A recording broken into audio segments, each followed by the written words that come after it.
Shi No Numa, or Shi No Numa, however you're supposed to say it correctly, is the third zombies map overall and the second zombies map in World at War's set of map packs. This map would continue to add more staples to the zombies mode, as well as being unique to this game, as this being the first iteration of zombies, it was called Nazi zombies.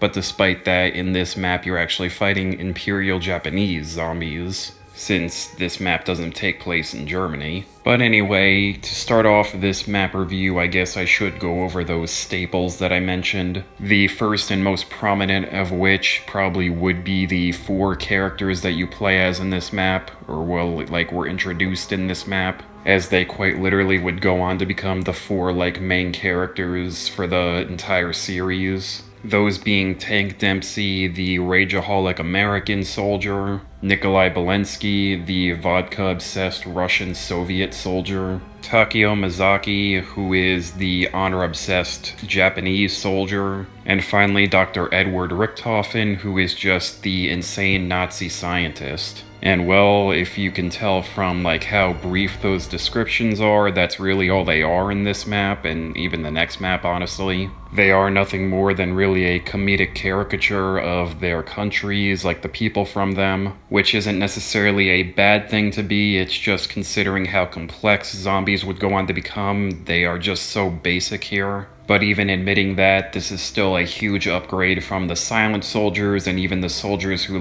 barely talked in the last map, since they actually have defining unique traits that make them stand out, which is even more funny considering Dempsey was technically in the last map. But anyway, that covers the characters. Now we'll move on to the second staple that this map brings in. That I would call the proper introduction of wonder weapons. That is because this map introduces us to the Wunderwaffe DG2, which is a weapon that can only be gotten out of the box, and once you get it, it's a weapon that can wipe out hordes very easily, using the power of electricity to shoot a bolt through all of them and make them all blow up. Well, like their heads blowing off through the electricity. And again, I only call this the proper introduction of wonder weapons because technically the ray gun is one and it's been in the previous maps already, but with the Wunderwaffe it just feels more official. The next staple that this map would bring in is special type of zombie rounds, which in this map's case are the Hellhounds,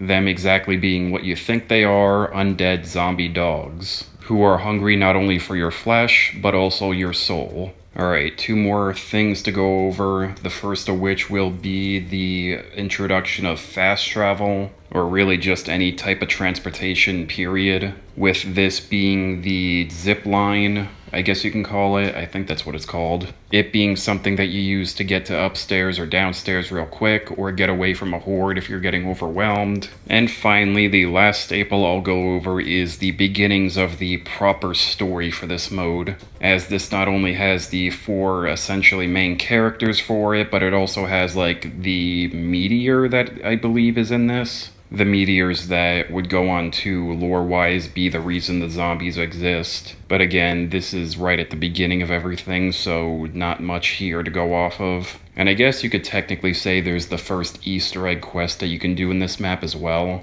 with you needing to go to one of the huts to get Richthofen's journal, but I don't think I would personally count that.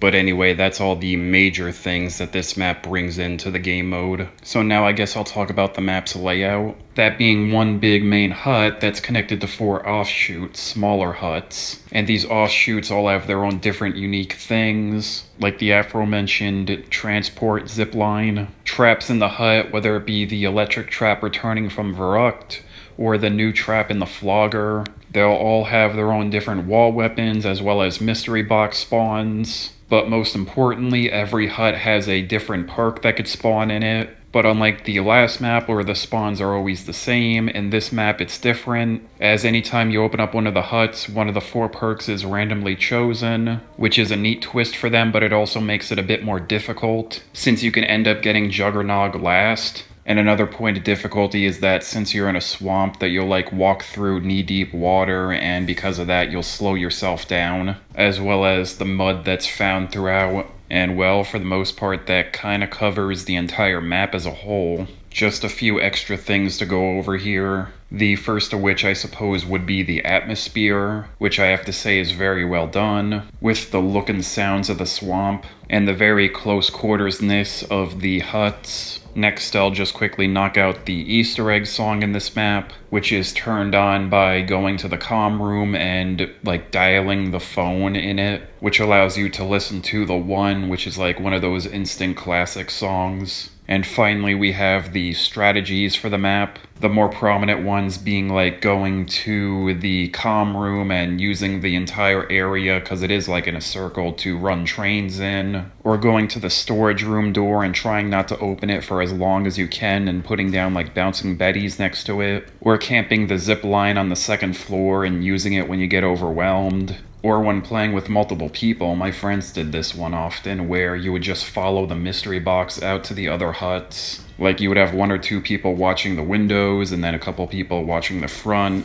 and then you would be hitting the box, trying to get better weapons. And then once the mystery box moves, you move with it to another hut and just keep repeating the process. And yeah, just a set of very solid strategies. Although there is the one that I honestly have no clue how you're supposed to do. Like the professional one where you wipe out the entirety of a round within only one shot of the Wunderwaffe. But regardless, that's really all I gotta say about this map. It is a very solid step for not only this game, but also this mode entirely. Especially more so since I'm just now realizing that this is technically the first Zombies map with achievements made for it, which is just a neat little thing to throw in. But yeah, that's really all I gotta say about this Zombies map. I hope you enjoyed, and I hope to see you next time to see me tackle where COD Zombies' beginnings ended.